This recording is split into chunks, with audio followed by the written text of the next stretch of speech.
O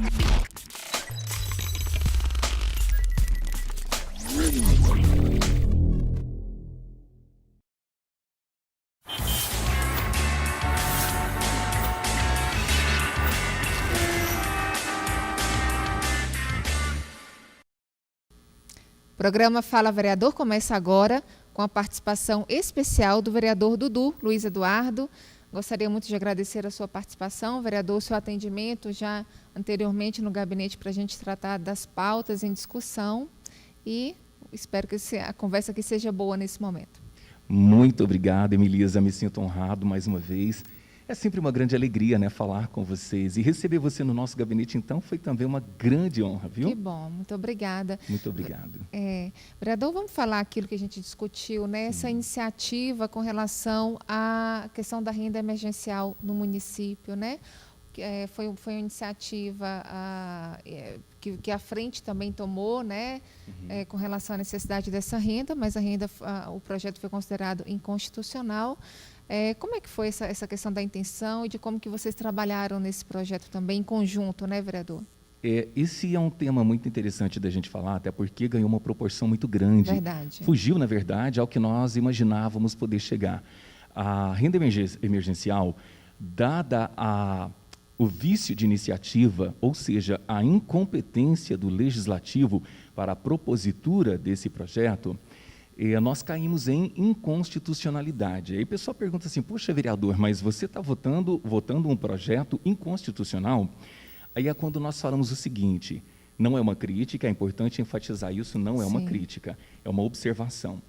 Nós observamos que nesse momento de pandemia, quando nós temos aí um caráter de calamidade pública, de excepcionalidade, nós observamos o Executivo de Uberlândia dando um toque de recolher, o que é atípico, o que nós entendemos ser competência do Executivo a nível federal, ou seja, do Presidente da República. Sim. Seria tão somente o Presidente da República, mas dada a excepcionalidade própria desse momento, o objetivo, a busca por salvar vidas, tem-se então essa excepcionalidade e nós assistimos então o chefe do Executivo de Uberlândia dando um toque de recolher. Como eu disse, não é uma crítica, eu estou trazendo à tona um exemplo.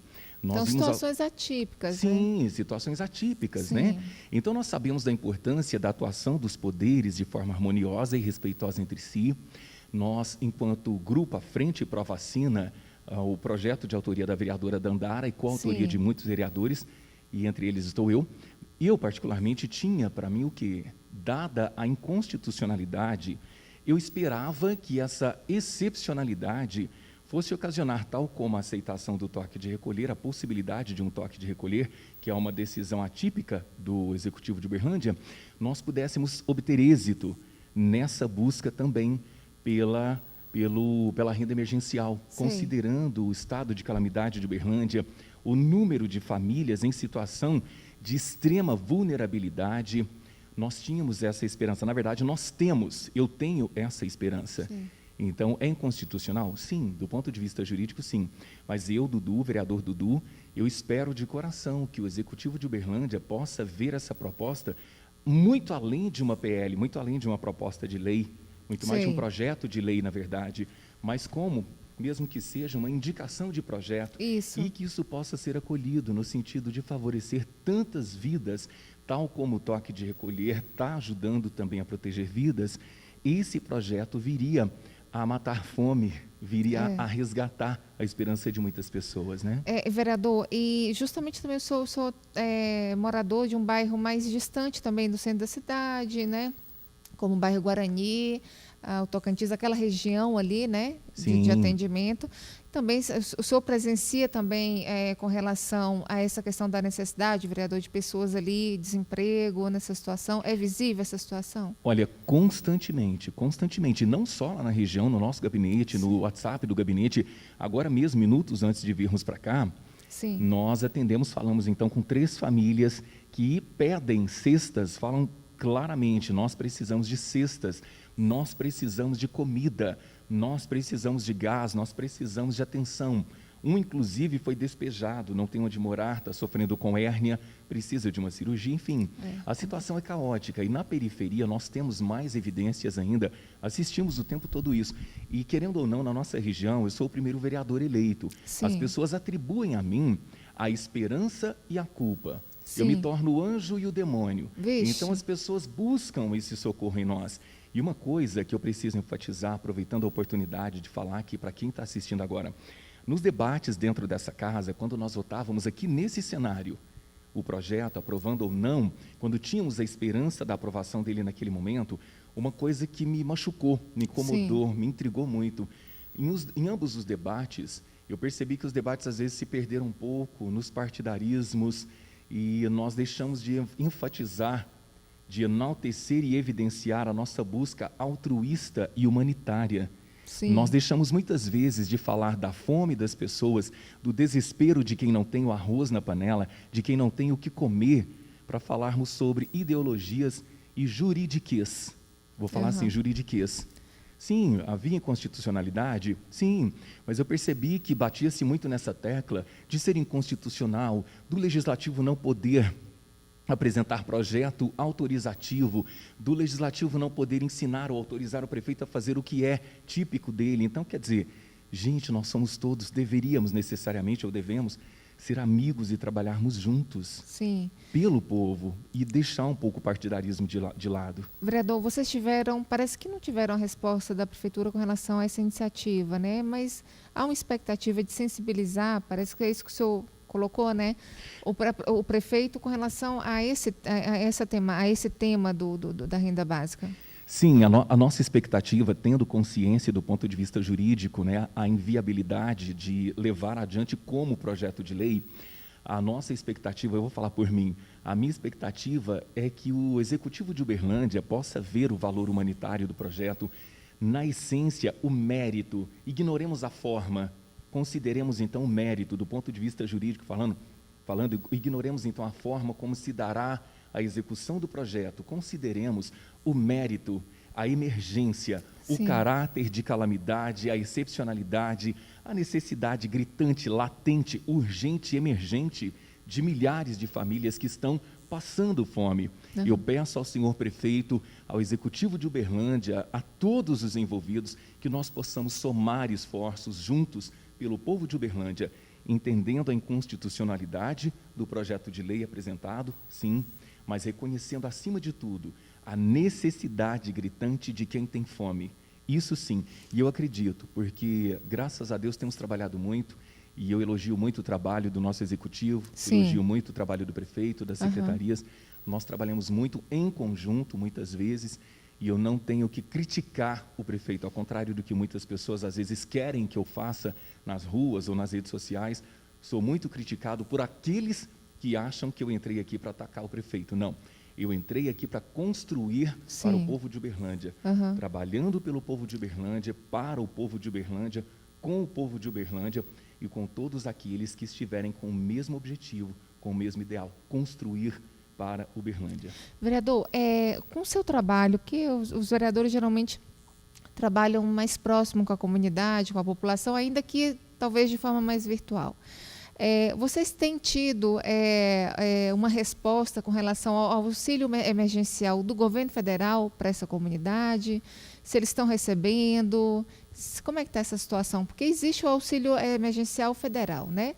Então, viu-se a necessidade de criação de uma renda básica para o município. E como é que fica essa observação dessas duas iniciativas, vereador?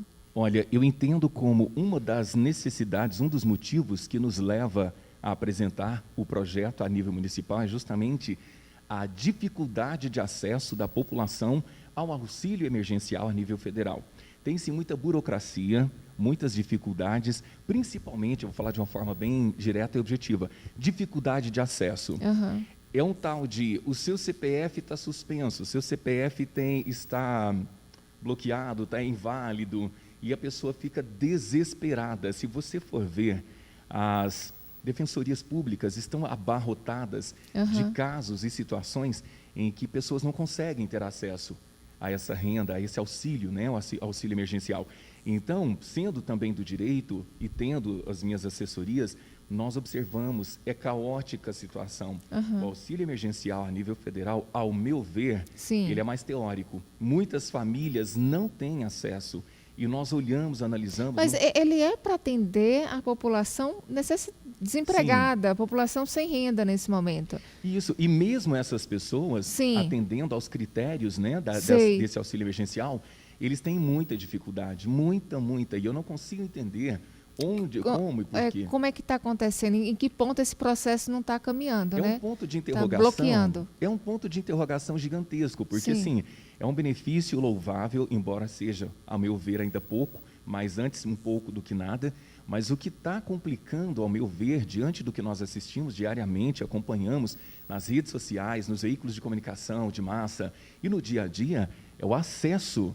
As pessoas têm uma dificuldade muito grande de ter acesso.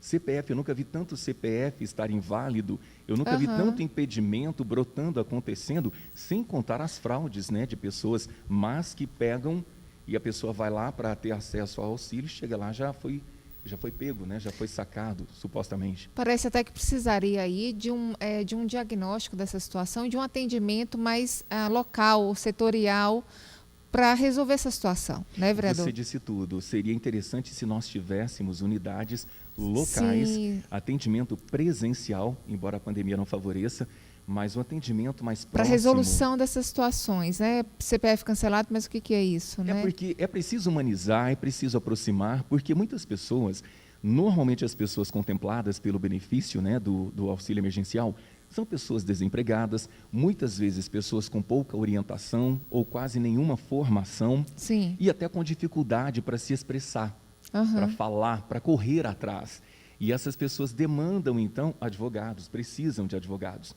E aí, o que a gente pode fazer? Nós encaminhamos, como eu te disse, as defensorias estão lotadas, lotadas. Você não consegue falar nas defensorias porque o telefone não para de tocar. Quando você vai e você vê, parece telefone de rádio, parece telefone de programa de televisão, toca o tempo inteiro. E se a procura está grande é porque as pessoas estão precisando serem assistidas, né, vereador? E é nessa hora que eu digo, mais uma vez, o auxílio emergencial, o projeto apresentado nessa casa com a renda para o povo de Uberlândia, vai ser, eu já ouso dizer que será um grande benefício, um presente, uma bênção na vida da população uberlandense e uberlandina. Nós precisamos acolher, nós precisamos socorrer, nós precisamos matar a fome dessas pessoas. Mas ainda não há uma resposta por parte do prefeito? Não, ainda não há, e é interessante falar sobre isso, porque eu não tive a oportunidade ainda de conversar com o prefeito, ou mesmo a assessoria dele, para ver quais serão os próximos passos, os possíveis andamentos, se nós temos ou não razão para termos esperança desse, não vou dizer nem desse projeto, mas dessa ideia, ganhar vida e alcançar nossas famílias. Mas eu te digo, eu vou atrás, nós como vereadores, nós temos essa missão, nem vou dizer a profissão mesmo, essa obrigação, nós temos essa missão e nós vamos atrás. Nós sabemos que a prefeitura tem feito muitas grandes ações, doações em parceria com empresas aqui de Uberlândia, até ouso citar os nomes, porque é memorável, é louvável, Arcom, Armazém Martins de Uberlândia, a gente acompanha muito nas redes sociais, WhatsApp dos vereadores, né? E a gente vê muito o pessoal mostrando, as equipes do Executivo de Uberlândia mostrando essas ações conjuntas que são louváveis. E nós esperamos sim podermos conferir, testemunhar mais ainda, além dessas empresas que estão dando as mãos, ajudando a Prefeitura de Uberlândia, nós esperamos que a Prefeitura, diante de tudo que nós apresentamos, do que sabemos ter, do que podemos fazer, que nós possamos realmente, verdadeiramente ajudar quem precisa mais e mais e mais, até que nós tenhamos a graça de vencer essa pandemia e voltar a trabalhar dignamente, tranquilamente, voltar ao convívio social. Vereador, essa questão da inconstitucionalidade também te pegou aí de surpresa com relação a outro projeto, né? Um projeto de iniciativa aí da área da saúde, para que as pessoas, famílias que estão com pessoas acamadas em função da infecção da Covid, recebam boletins, informações a cada 24 horas, né? O que você identificou nessa situação agora tão atual, vereador? Muito bem lembrado, muito bem lembrado. É um projeto recente que apresentei à casa. Esse projeto, nós objetivamos nele, né, que as equipes da saúde possam fornecer informações às famílias daqueles pacientes que estão internados, Sim. aqueles pacientes que foram acometidos pela Covid Sim. e que têm a necessidade de se manterem internados. Por quê?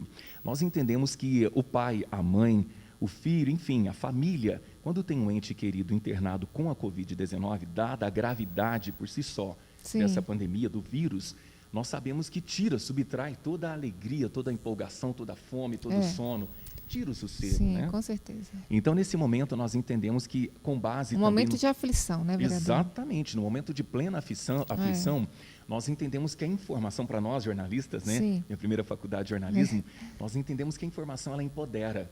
Isso. Quando você tem informação, você fica até mais tranquilo, mais calmo, sabendo do que está acontecendo. Parece que você está lidando, a família, parece que ela está, assim, de certa forma, controlando a situação, ou que ela, né? Ela não está tão à parte do que está acontecendo. Eu acho que diminui o sentimento de perda de controle, né? Quando você tem informação, você talvez tenha uma falsa ideia de que assim, ó, tá tudo bem, pelo menos não mudou nada, né? Pelo menos não piorou. Mas então assim, parece que você está controlando mesmo, isso, né? tem-se uma ideia de controle. De controle. Por mais que não seja real esse controle, mas se você é pai, se você é mãe, se você é filho e tem uma pessoa que você ama naquela situação, ao saber da situação, que pelo menos não houve uma evolução para o óbito, né? Você já se sente mais feliz e tem mais esperança, sem contar a tranquilidade, né, entre aspas, se é que eu posso falar essa palavra, de se alimentar, de cuidar das suas coisas, de esperar. Sim. Porque para quem espera com um ente querido acamado, ou mesmo na UTI, como a maioria, gente, esperar um minuto é uma vida, é uma eternidade. É aquela questão também de que a família ela tem o direito a acompanhar as informações. Quer dizer, aquelas informações são de direito familiar, elas são por direito da família. Inclusive com previsão constitucional. Sim. Nós temos uma previsão constitucional, me falhou a memória agora, nós temos um artigo constitucional que atribui ao povo brasileiro o direito à informação de interesse coletivo, ou mesmo que não seja coletivo, mas quando se tem o quê? Um trabalho ofertado, um trabalho público. Sim. É a saúde pública, você tem o direito à saúde pública, até porque a saúde pública é dever do Estado e direito de todos. E a informação, como nesse projeto, eu vou tentar resumir para vocês,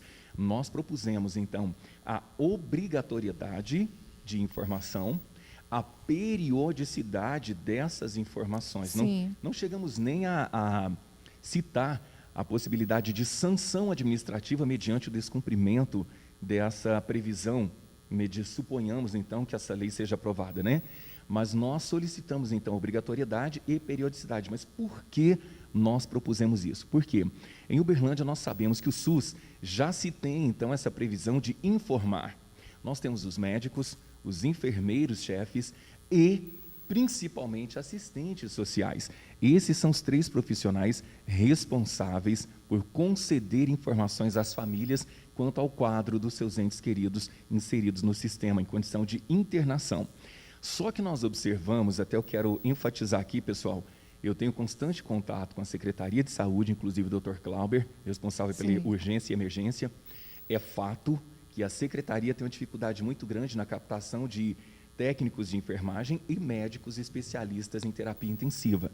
Então, a gente tem que considerar que as equipes, muitas vezes, estão defasadas e trabalhando ao extremo. E ficam sobrecarregadas, né, vereador? Exatamente, sobrecarregadas. Ainda tem que lidar com a obrigação, no caso assim, quando você coloca a obrigação da informação, não que isso seja errado, mas quer dizer, é uma atividade a mais que às vezes ele precisa estar atendendo um paciente.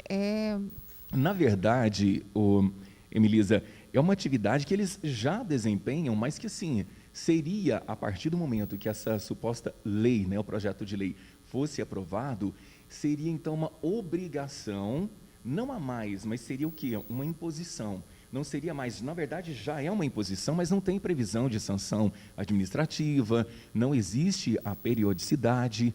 Então o que a gente quer, na verdade, vamos falar de uma forma bem enxuta, que haja periodicidade e cumprimento dessa periodicidade. Por quê? De 24 horas, Exatamente. né? E onde que pegou o projeto como inconstitucional?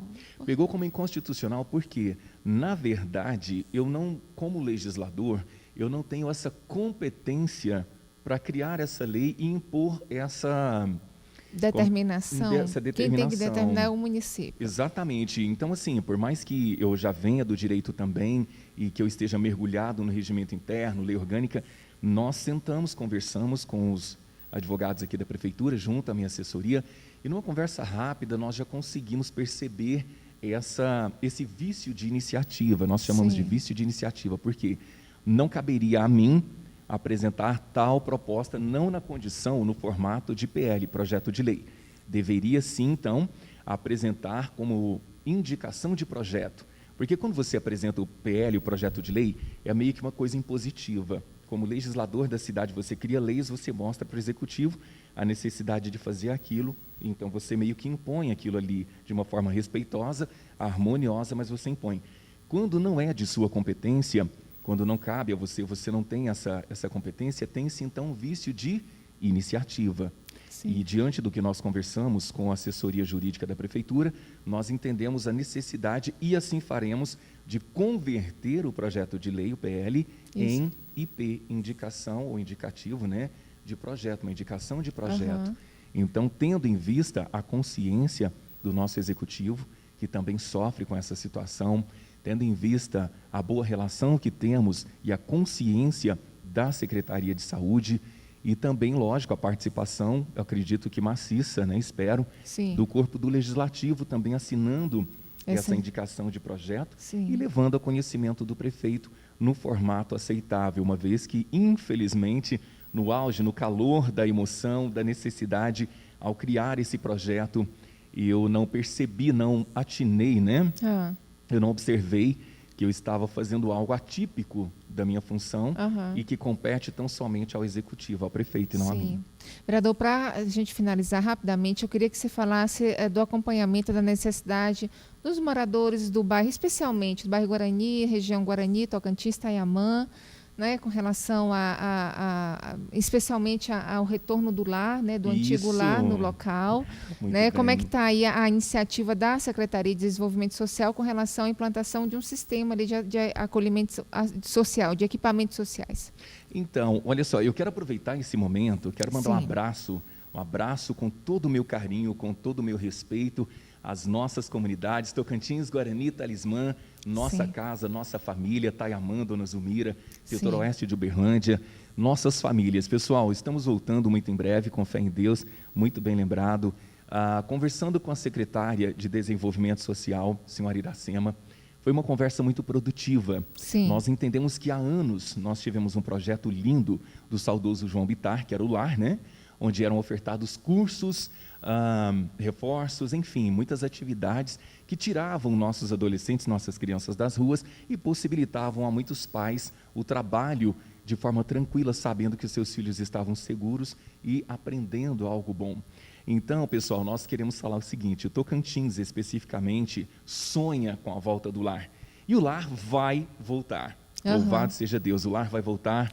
Nós conversamos. Nesse formato mesmo do lar ou em outros equipamentos? Bem lembrado, não posso afirmar para vocês que seja no formato do antigo lar, mas nós falamos do lar, que é um vício, né, uma forma que nós temos de referirmos a esse projeto lá na comunidade, mas na verdade eu quero dizer que aquele imóvel será reaberto, já está passando por reforma, já está quase pronto, de acordo com a senhora Iracema, secretária de Desenvolvimento Social, dentro de 2, 3 meses, quando muito, ela espera podermos já reabrir aquele imóvel e trabalhar todas as possibilidades em torno de ofertar à população NAICA, CRAS e cursos capacitantes. Para a área profissional também. Exatamente. Olha só, nós teremos... O CRAS é para assistência social, o pessoal em atendimento... Exatamente, atendimento social, cadastramento, né, na área do... Exato, cadastros, CAD único, entre outros benefícios que o pessoal não vai ter mais que atravessar a cidade para vir aqui na prefeitura ou ir a outros CRAS em outras comunidades. Teremos esse atendimento lá na comunidade com o CRAS instalado ali dentro daquele imóvel. Regionalizando, né, vereador? Regionalizando, podendo atender as nossas comunidades, né? De uma forma mais ampla, mais eficaz. Ainda teremos o NAICA com atendimento também para os nossos adolescentes. Né? E uma coisa muito interessante que nós não podemos esquecer de falar é sobre o almoço, as refeições ofertadas ali dentro daquele projeto. Olha. Serão 3 projetos com 3 entradas diferentes, de acordo com a Secretaria de Desenvolvimento. Nós poderemos atender em média umas 5.000 famílias, eu espero que mais, com almoço, com lanche, com NAICA, com CRAS e com os cursos capacitantes para pessoas adultas como nós também. E a expectativa de implantação, vereador? A expectativa de implantação, eu acredito que ela esteja condicionada à questão da pandemia coronavírus. Então, assim, o prédio já está quase pronto, né, com a reforma. Nós acreditamos que dentro de 2 meses, 3, já seja possível a gente começar a trabalhar lá dentro, né? A senhora Iracema, ela até fala que por ela já estava lá, né? Mas, infelizmente, nós ainda temos esses entraves, esses impedimentos oriundos da pandemia coronavírus. Mas eu creio que nesse ano ainda, diante da empolgação, diante do que tem disponibilizado para nós, diante de tudo que está acontecendo em torno do projeto. A vontade também de se fazer, né? A vontade e o anseio, né, da população que precisa e merece ter esse benefício. Então, eu creio que nós já tenhamos, sim, ainda nesse ano, a possibilidade de contemplar a comunidade. Não esquecendo, aproveitando rapidinho, comunidade do bairro Guarani, a praça será uma realidade.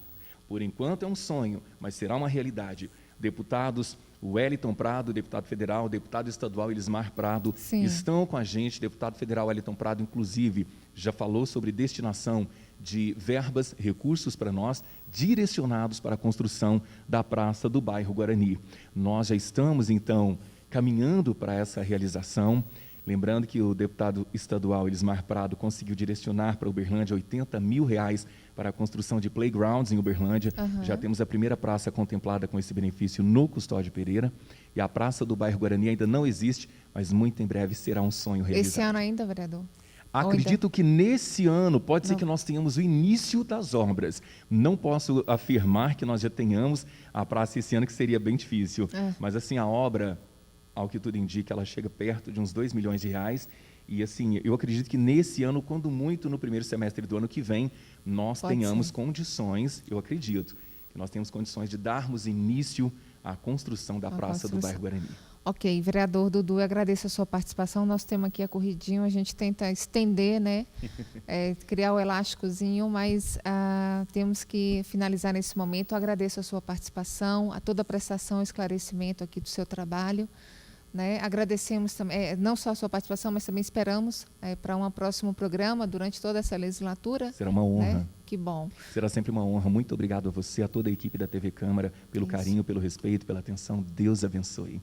E povo de Uberlândia, muito obrigado. Deus abençoe. Que esse agradecimento chega no João Kleber também, nosso parceiro que está hospitalizado. Que Deus abençoe João, que Deus derrame chuvas de bênção sobre a vida do nosso querido João e o traga de volta com toda saúde, com muita vida, para viver intensamente e somar junto a nós. Obrigada, vereador. Amém. E nós agradecemos a você também, telespectador. Esperamos você no próximo programa. Até lá.